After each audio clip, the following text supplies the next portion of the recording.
Bharat Bhushan Tiwari was a 28-year-old resident of Bilauti village. He held a Bachelor of Science degree, and prior to the events of June 2026, he had no criminal record,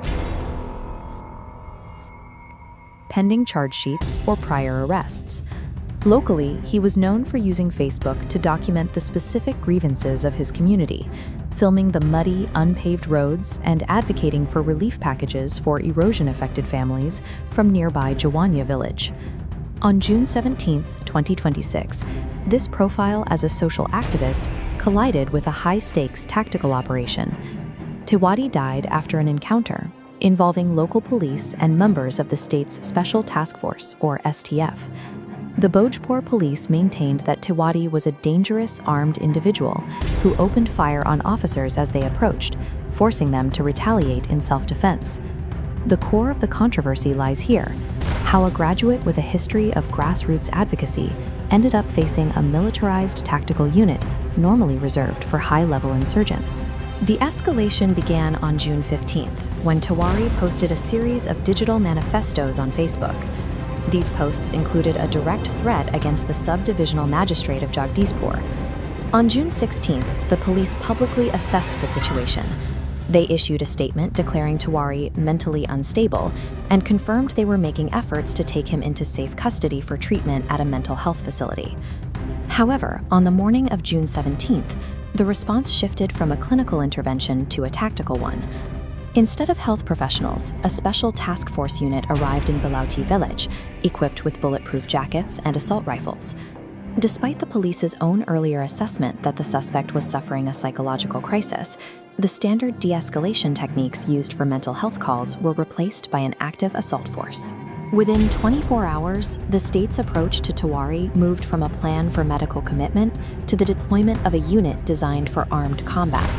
According to the STF, the encounter began when Tiwari fired 8 to 10 rounds from an illegal pistol. Officers state they returned fire in self-defense, striking Tiwari in the leg to control the situation. Tiwari's family and several local villagers present a different sequence of events, citing evidence from Tiwari's own final Facebook Live broadcast. Witness accounts and digital footage allegedly show Tiwari throwing his pistol away and attempting to surrender to the police moments before he was shot. While 4 officers were suspended for failing to act decisively the previous day, the police filed 3 separate FIRs against Tiwari's father, his brother, and the local village head for their roles in the ensuing protests. These legal charges against family members often serve to shift the administrative burden, forcing the relatives to navigate their own criminal cases, while simultaneously trying to challenge the official narrative of the encounter. The encounter fractured political lines in Bihar. Leaders from within the ruling coalition joined the opposition in questioning why a tactical unit deployed lethal force against a man who appeared to be in the process of surrendering. Chief Minister Samrat Chowdhury eventually ordered an independent judicial inquiry. This investigation is led by a retired High Court judge and is tasked with reviewing the digital evidence and operational compliance of the STF team. When the initial police account is met with widespread public skepticism and digital evidence, the state often looks to the higher judiciary to provide a level of oversight that local law enforcement can no longer provide. The case reached the Supreme Court through a public interest litigation filed by advocate Vishal Tiwari.